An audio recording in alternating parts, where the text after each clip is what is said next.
ನಮಸ್ಕಾರ, ಜಿನಿ ನ್ಯೂಸ್ ವೀಕ್ಷಕರಿಗೆ ಸ್ವಾಗತ. ಬಾಲಿವುಡ್ ನಟ ಶಾರುಖ್ ಖಾನ್ ಮಗ ಆರ್ಯನ್ ಖಾನ್ ಬೆಂಗಳೂರಿನ ಪಬ್ವೊಂದರ ಬಾಲ್ಕನಿಯಲ್ಲಿ ನಿಂತು ಅಸಭ್ಯವಾಗಿ ಕೈಬೆರಳು ತೋರಿಸಿದ ದೃಶ್ಯ ಸಾಮಾಜಿಕ ಜಾಲತಾಣದಲ್ಲಿ ಹರಿದಾಡುತ್ತಿದೆ. ನವೆಂಬರ್ 28ರಂದು ಈ ಘಟನೆ ನಡೆದಿದ್ದು ತಡವಾಗಿ ಬೆಳಕಿಗೆ ಬಂದಿದೆ. ಪಬ್ನ ಇನಾಗ್ರೇಷನ್ ಕಾರ್ಯಕ್ರಮದಲ್ಲಿ ಭಾಗವಹಿಸಲು ಆರ್ಯನ್ ಖಾನ್ ಬೆಂಗಳೂರಿಗೆ ಬಂದಿದ್ದರು. ಪಬ್ ಅನ್ನು ಇನಾಗ್ರೇಟ್ ಮಾಡಿದ ನಂತರ ಪಬ್ನ ಬಾಲ್ಕನಿಯಲ್ಲಿ ನಿಂತು ಬಂದಿದ್ದ ಅಭಿಮಾನಿಗಳಿಗೆ ಕೈ ಬೀಸಿದರು. ನಂತರ ಅಲ್ಲಿದ್ದ ಸಾರ್ವಜನಿಕರತ್ತ ಮಿಡಲ್ ಫಿಂಗರ್ ತೋರಿಸಿದ್ದಾರೆ.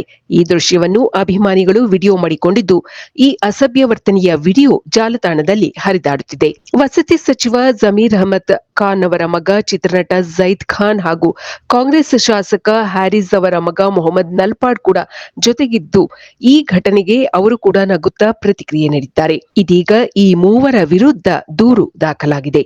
ಹಿಂದೂ ಮುಖಂಡರು ಇಮೇಲ್ ಮೂಲಕ ಈ ಮೂವರ ವಿರುದ್ಧ ದೂರು ದಾಖಲಿಸಿದ್ದಾರೆ. ಇದು ಈ ದಿನದ ಸುದ್ದಿಗಳು. ನಿರಂತರ ಸುದ್ದಿಗಳಿಗಾಗಿ ವೀಕ್ಷಿಸುತ್ತಿರಿ ಜಿನಿ ನ್ಯೂಸ್. ನಮಸ್ಕಾರ.